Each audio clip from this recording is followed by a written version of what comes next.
One thing to just keep in mind when you're kind of going off on your own and doing videos is just give yourself a little bit of grace and, feel free to take it all the time, retake it as many times as you want to, but also understand that it doesn't have to be perfect. Sometimes some imperfections, shows that you're human. So it's totally okay. I mean, there's plenty of educational videos that we've done ourselves that I've been on camera talking about video and, just kind of like, I don't have to be flawless and perfect every single time because it shows a little bit of, that we're all human. We make mistakes and we flub our words every now and then. And that's okay because it's a little more relatable in a lot of ways.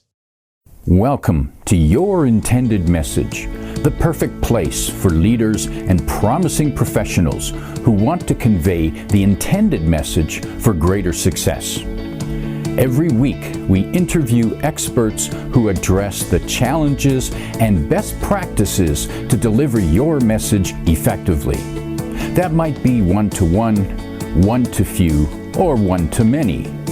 And perhaps the most important conversation, one-to-self. I'm your host, George Torok. My guest today is Mark Wonderlin. Here's 3 facts that I think you should know about him. 1, he's the owner of Austin, Texas, highest rated video company.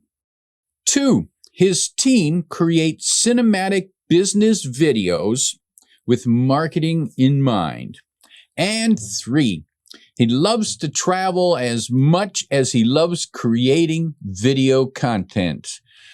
Mark Wonderlin, welcome to Your Intended Message. Thanks so much, George. I'm really excited to be here on Your Intended Message podcast. Really excited to be able to talk with you and kind of just chat for a little bit. And I believe we'll have a fascinating chat because we're talking about video, which is something that I'm certainly keenly interested in. And anyone who is in business today, if you aren't, you should be keenly interested in video as a way of sending your message to the marketplace. And there's so many different messages. Mark, let's start with a business. Let's start with a business who's totally virgin. Let's assume that they exist to publishing video online. Where should they start?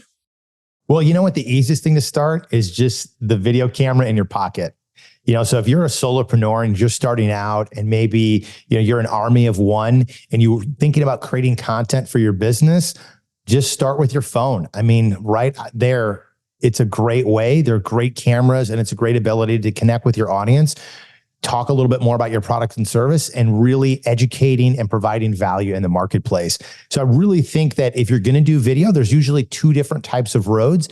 It can be the first one that I kind of mentioned, which is more educational content focus. So you're constantly putting out value into the market about your product and service and telling people about the things that they should be thinking about that kind of relates around what you offer.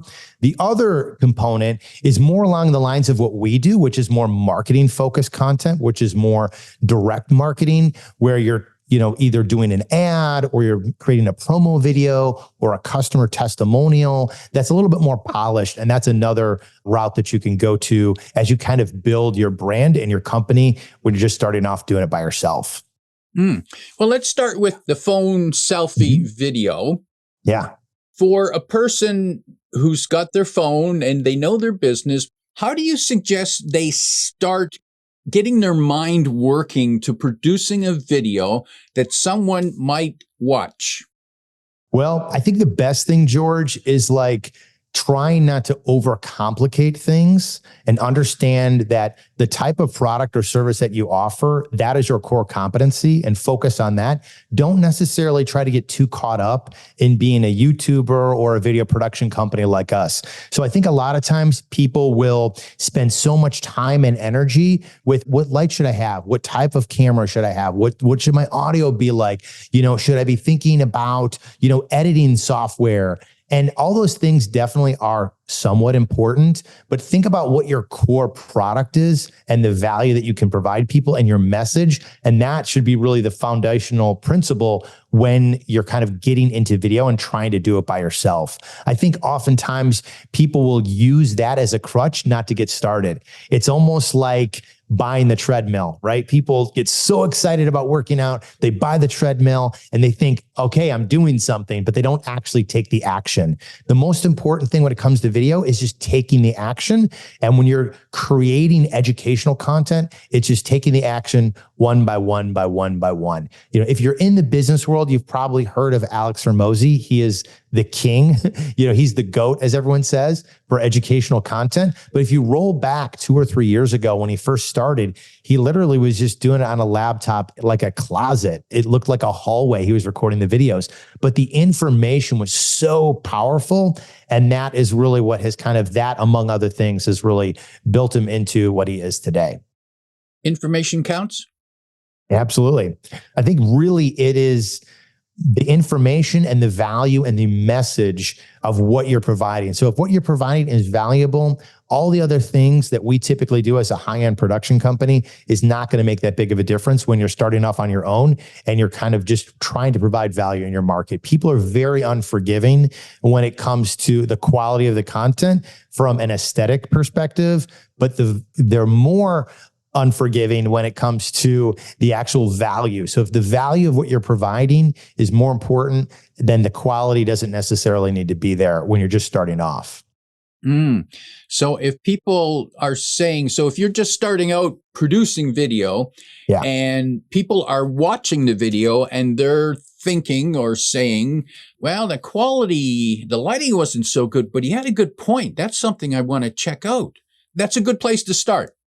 Yeah, absolutely. I mean, another thing too is that it depends on where you're posting, right? So if you're posting on like Instagram and Facebook and TikTok, those videos actually perform better. That type of video, more native videos that are more selfie style, they perform better as far as click-through rate and engagement than typically an overly polished produced video would.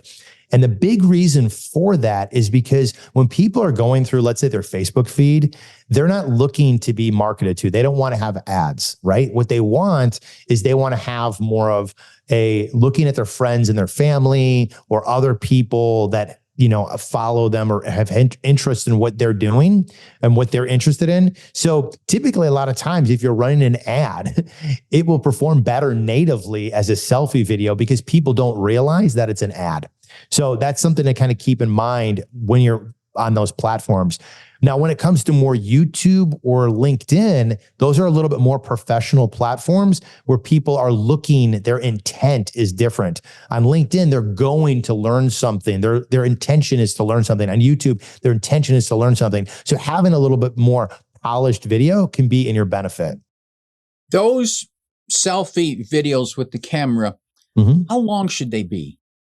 So it all depends on the type of platform that you're putting it on and what is the audience, right? So for instance, if it's on Facebook, the average view time is 10 seconds. TikTok, it's not much longer than that. So the reality is when you're posting on Facebook, Instagram, and TikTok, you want to keep them relatively short. So typically when we're creating content for clients, we like to keep it under 60 seconds with an ideal time frame around 30 seconds. When you're on different platforms like YouTube, you can have longer form content. So you can have the shorts, which are 90 seconds long or 60 seconds long. However, you can do longer form, which can be 2, 5, or 10 minutes and plus. I personally will sometimes listen to long form hour-long podcast on YouTube because I'm not necessarily watching it, but I'm listening to it if I'm at the gym or something like that. But YouTube is my social media preference of choice. And that's, my personal preference, which is very much consistent with a lot of people, longer form content on YouTube because of the way that it's set up in relation to shorter form content on Facebook, Instagram, and TikTok. Oh, that's interesting. So people might listen to YouTube as opposed to watch it. Yeah, absolutely. And so that allows you to have a longer message, a longer video, but it's content focused. Yeah, absolutely. So a lot of people are long form podcasts on YouTube or longer form educational content because they have a higher intent for education. So like YouTube's the number 2 search engine. So people are typically going there to solve a specific problem when they're searching. So it's okay to have a little bit longer form video In Facebook, Instagram, and TikTok, it's more of an interrupt. So that's why it's got to be shorter form. So the idea is that I'm going to use Facebook as an example. You have a shorter form piece of content that drives them to a longer form video, whether it's on a landing page for an ad, it's more direct response, or you're trying to get them into your brand and you're sending them to a longer form podcast or other piece of educational content to kind of get their email or get them to subscribe and, get content from you on a regular basis if you show some interest. Oh, okay. So those short videos can be part of a funnel or a process that gets people to do more. Yeah, absolutely. And that's typically the strategy you want. So let's say you create a long form video and that educational video is, let's say 10 minutes. Now, what you can do is you can take that 10-minute video that you spent a lot of time, energy in creating. Let's say it's 5 tips to XYZ, right? So you're giving them what you're going to get, the outcome you're going to get from getting these 5 tips. So you could break each one of those tips into small micro videos, and then you have 5 small micro videos that then are leading to the longer form video. So it could be tip number 1 is, do this, this, and this. And if you like this tip and want to learn more, here is a link to the full length video. And you can have that in the description that links them to the full length video. So you're kind of encouraging them to get into your brand. And you're also kind of opening a loop too. So if you like this and you want to learn another one, this is one of 5 tips. And then you can kind of lead them to that longer form video. I like that. I want to go do that right now. Yeah. And Mark, and I guess, again, speaking to people who are doing it themselves, one of the benefit of video is that if you shoot it and you don't like it, you don't have to use it. You can just do it again, especially if you're doing short videos. Yeah, absolutely. And we do this all the time. Most of the stuff that we're filming is very documentary style, where we're interviewing, the owner or people from the staff or clients about their experience, telling us about the company and what makes them uniquely different. And, it's because it's very interview based. It's like, okay, let's say that again, or tell me a little bit more about that, or they want to retake something. It's the same process, whether you're doing it in an interview style or you're doing it in an educational format. You can always retake it. We all often tell people that the only people that are going to know that it took 5 takes to do this is you, me, and the camera guy, where it's like everyone else that watches this is going to feel and seem like you did it the first time and it's completely seamless. So, one thing to just keep in mind when you're kind of going off on your own and doing videos is just give yourself a little bit of grace. And, feel free to take it all the time, retake it as many times as you want to, but also understand that it doesn't have to be perfect. Sometimes some imperfections, shows that you're human. So it's totally okay. I mean, there's plenty of educational videos that we've done ourselves that I've been on camera talking about video. And, just kind of like, I don't have to be flawless and perfect every single time, because it shows a little bit of, that we're all human. We make mistakes and we flub our words every now and then. And that's okay, because it's a little more relatable in a lot of ways. And I guess it's easy because a lot of our experience with video previously used to be what we saw on television or the movies. And we see these productions that look so perfect, but we have no idea how much time they actually put into that. Yeah, I think people grossly underestimate the amount of time, energy, effort, and creativity that goes into even a small production that we do, where we'll do a 2 to 3 minute video. One time, one of my friends sent me this video that was done by Audi, and it was a fun, quirky video. And, people throwing water balloons around, and they had like guest appearances. And it was, a cool video. It was maybe, 15 minutes long. And he was like, you should do this type of stuff. And I said, did you see the credits on it? And it was like hundreds of people involved in this very short 15-minute video. And it just goes to show you that like even something small that's only 10 or 15 minutes and posts on the internet takes an exorbitant amount of people, time, talent, and effort to put together. And I think when people start to get into video, they'll realize that, like YouTubers, people don't realize like what it takes to put that together. That's why I say in the beginning, when you're first getting into video, don't get overwhelmed with all the equipment and things like that. You just want to make it as easy as possible.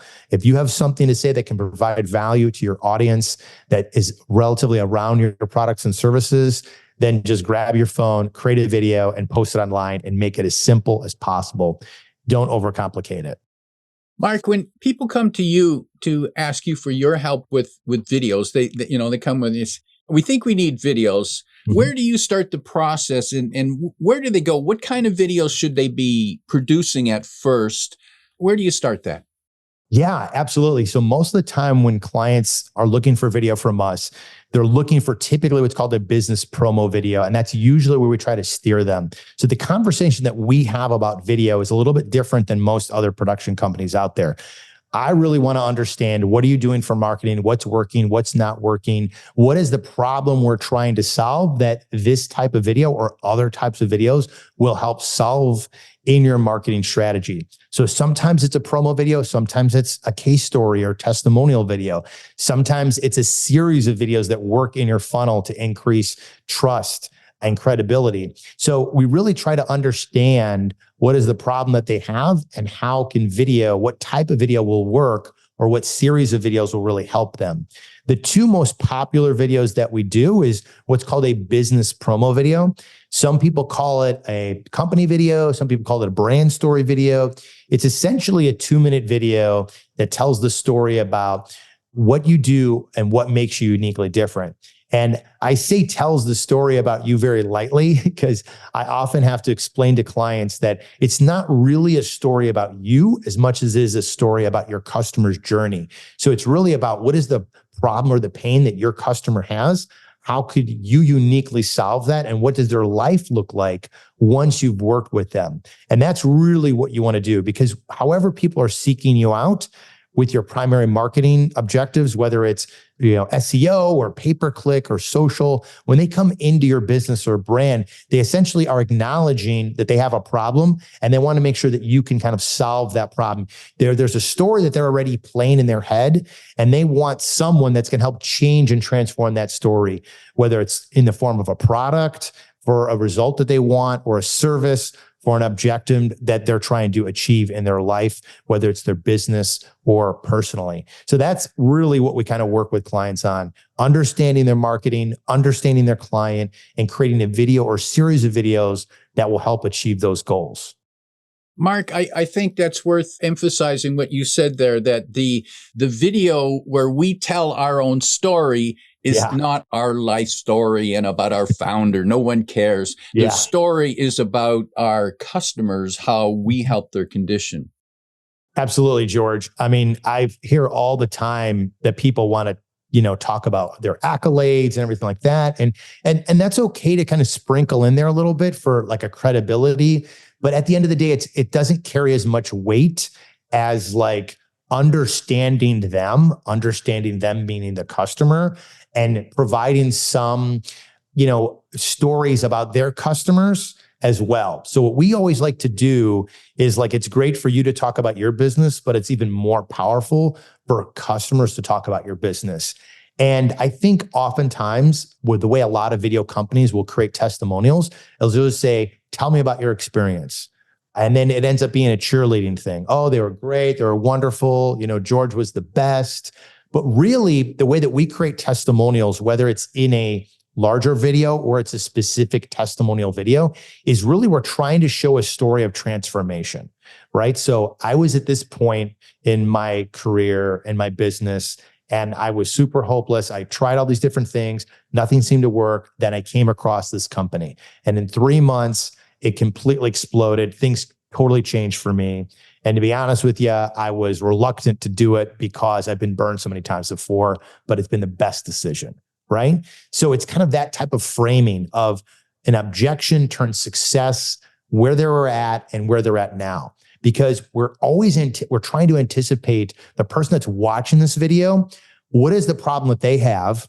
Has another customer had that problem? What is the objection that they have in their mind? Has another customer had that same objection? So it's validating the person that's watching the video And it's also sharing a story of transformation, because ultimately that's what people really want, is they have a story in their mind that they want changed. And we're trying to come in there, whether it's the business sharing that or another customer sharing that story of transformation and success. Is it critical to show real people on camera?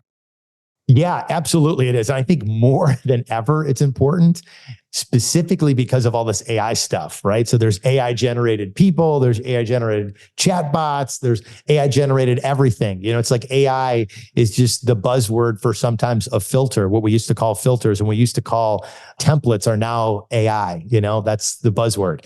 And I think now more than anything, where AI is becoming so incredibly vast as far as creativity, like image creativity and writing creativity. And now they're even doing stuff with some videos where you just type it in, you can create your own movie. It's now more important than ever to show authentic, real people. And that's something that we're doing a lot now, is we're doing virtual testimonials. We'll interview someone through a high quality software virtually, and you have that authentic person genuinely talking, where it's like you can't fake it like you can. We're just going to type a whole bunch of testimonials, or we're just going to create an artificial voice and it's going to say this of this person. It's like a real person that's in their living room talking about their experience, or in their office talking about their experience in a genuine way that shows transformation. And I think whether you're doing a documentary style where it's polished and professionally done with us, or virtual testimonial where we're doing it, or you're just doing that selfie video with you and your customer, that genuine, authentic self of someone else, human to human, is way more powerful than I think just auto-generating stuff from AI, as that becomes more and more prevalent day by day. What are the top 3 videos that every business should have? I think the top 3 videos is a business promo video. That's the who we are, what we do, what makes us uniquely different. A customer testimonial or case story video that tells that journey of that customer, that shows that transformation. And then ultimately, like some social media videos. And social media videos meaning very direct response. So you can't just do one. You really want to test different things. So you're testing images, you're testing videos, and you're testing different angles. Is the angle a testimonial? Is the angle an offer? Is the angle the problem? Is the angle a feature? And you're kind of testing those variables on what's connecting with your audience best. So it's starting with that social series of socials, goes to a promo video, retargets a testimonial. So that kind of cycle is really good for lead generation. And a lot of times, the promo video and the testimonial video, they're very, very evergreen. So the promo video, you usually have that for 5 years. So it's typically like a one-time investment. And then the testimonial video is ultimately a one-time investment.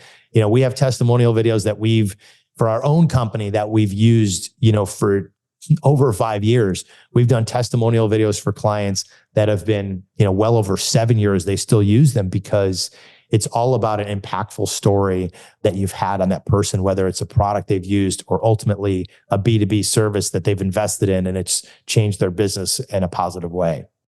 What are the mistakes that people make when they're creating a testimonial video? The biggest mistake is they don't ask the right questions and they don't format it and structure the story in a compelling way. And I'll see video production companies do this all the time. And I'll see customers do it all the time. So there's a couple different ways that people can do testimonials. If you're like a B2B, you probably don't want to have someone do a selfie video. And even if they do a selfie video, it's kind of weird because they don't know what to say. And it's usually they'll either talk too long or they'll talk too short, and there isn't an actual story arc. So if you leave it up to your customer to do one, it's usually going to sound something like this. They were great, and it was awesome to work with them. And Sally was wonderful and she was so sweet. And they helped us out with this other thing. And it was just really good. Okay. So it's nice, but there's usually a lot of rambling. There's I don't really know what to say. So you really need like a professional producer that's going to help guide them through the questions, be thoughtful in what we're trying to do. And then you have a longer form 20-minute interview, but then you have a professional editor that basically is editing that down to 60 seconds. So in 60 seconds, you have that condensed story, because most people cannot tell a condensed story in 60 seconds.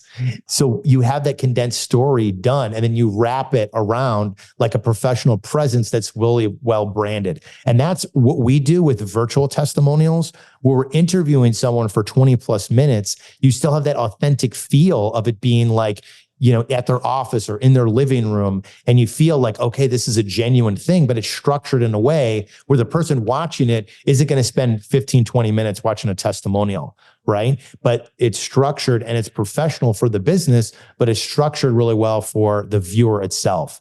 So that's the right way to do it. What people make the mistake of is just saying, tell me about your experience. And that's the video. And it's just not really getting there. You really need to dig deep into where were you at? What were the things that you were thinking? What were the objections that you had? And when you do that, it's going to resonate more with the person that is watching it, because again, we want to anticipate what the person is thinking in their mind. What are the objections that they have? Is this believable? Is it relatable? And is it going to answer the questions that they have that's resisting them to take that action in purchasing that service or that product? And I think it's worth noting that a 20-minute interview will give you a good 60 seconds.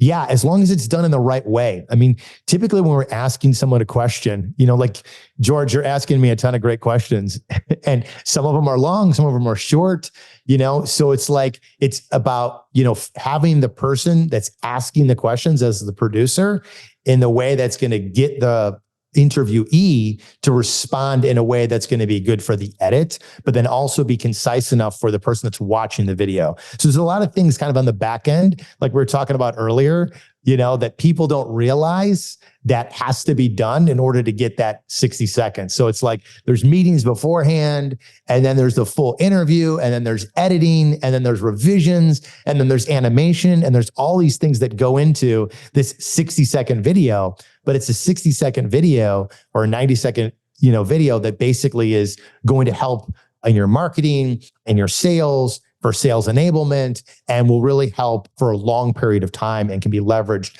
and used in a variety of different platforms, both from sales and marketing ways. Should video always have captions? Yeah, I think not. It doesn't necessarily always have to have captions, but it's really, really important, specifically on social media. So Facebook, for instance, 75% of people do not listen to sound on Facebook. So having captions is definitely a must when it comes to promoting there. You can do them auto-generated, or you can do custom captions where they're a little bit larger and thicker. And what we do is, when they're on Facebook, oftentimes we'll format it for like a square or a vertical, just because it gives us more room on a square format to put the captions on there rather than the auto-generated ones, which on some cell phones, can be rather small and harder to read. Yeah. What about putting other special effects on a video? Something, some expression, an emoji or something. Yeah, absolutely. So a lot of that just depends on the brand and the style. So there's a lot of out of the box stuff that you can do on Instagram. So if you're creating your videos yourself, having those extra things, it's all about getting attention. So like that first 2 to 3 seconds is like so important to like hook people to stop the scroll. So like little things like that, little touches can add a lot to, stopping the scroll, and can also enhance just the overall video experience.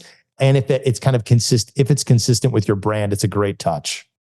What grabs people's attention in those first 2 or 3 seconds?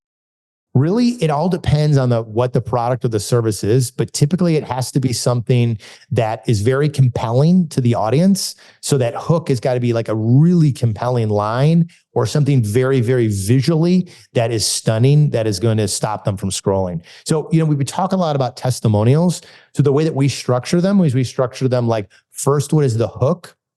And then we go into like the person's name, and then we go into like the problem. So the hook has got to be that one major soundbite, that one thing that was explosive, that's almost like a headline. So it's like, if it was, this was the best business decision that I've made in my entire career. Boom. Okay, so now you've opened a loop. right? Like, well, what was the best business decision, right? So it creates curiosity. And then it also is like really powerful because of that statement. So it's got to create an open loop. It's got to be something really powerful, like a headline, or it's got to be something very visually stunning. So like our testimonials would be, this is one of the best decisions that I've made for my business and that I've ever made. And then boom, it kind of starts with, hi, my name is Mark. I'm from blah, blah, blah. And then it goes to like the problem. Where did it start? Like, then you're kind of addressing the issue that the person watching the video is also kind of suffering from. And then we get into that later, that open loop is answered later in the video. Mark, if people are more interested in to find out more about your services, that they can find the website, mosaicmediafilms.com, and you can find that link in the description below. Also there, you have resources for them on your resources page. What will they find there? How will that help them? Yeah, absolutely. So if you're thinking about video, but you don't know where to start, our website, mosaicmediafilms.com/resources is a great starting point. You're going to find, quizzes on there to help identify, what types of videos you'd need and how to use them from a marketing perspective. You're going to find great guides on like how to increase conversion using video, and also just, a wealth of knowledge with video content of me just talking about different tips, strategies, and things you can do when you're creating content, whether it's for yourself or you're going to partner with a video production team. Mark, as we prepare to wrap up, if you could sit down with a business leader, let's say a business in the service industry, where it's a competitive marketplace, if you could give them 1, 2, or 3 pieces of advice, what they should look for in their videos so that they can stand out from the competition. I think number one, to stand out from the competition, you have to relate to the customer. So who is your ideal customer and how are you creating the video around their problem and how are you solving it? Number 2, just having video is a massive differentiator. I challenge anyone that's listening, just go do a general Google search of your industry and your area. Chances are you're going to find competing businesses not even having video. So that's another one. And I think the third thing is, typically, I like to use this phrase, you don't typically have a product problem, you have an eyeballs problem. So like if you have a good video and that really puts your customer as the hero, and you have a video that elevates your brand, the other part of that component is you have to get traffic to it. So like we do a great job with our clients in like creating the content and telling the right story, but you have to get eyeballs. So you have to send traffic, whether it's paid traffic, whether it's organic traffic or referral traffic, whatever it may be, you have to get eyeballs on that video. So using and leveraging your video on multiple touch points with clients and having multiple different types of videos at different touch points is incredibly powerful for increasing trust, educating, and speeding up the time to close the actual sale. Valuable advice. My guest today is Mark Wonderlin, reminding you that your story is not your history, it's your customer's journey. This is Mark from Mosaic Media Films, and I had a great time talking with George on Your Intended Message, where we explored video marketing, and video strategy. So if you're a business that's selling products or you're selling services and you're thinking about video, listening to this will really help you a lot as we explore business promo videos, social content, and video testimonials, what to do and what not to do. So whether you're a solopreneur or you're an established business, this is going to help you a ton. So I encourage you to listen to this upcoming podcast about video and video marketing for your business. If you like what you heard, tell your friends and post your 5-star review on Apple Podcasts, because that helps more listeners find us. Come back every week for more practical insights to help you deliver your intended message. I'm your host, George Torok.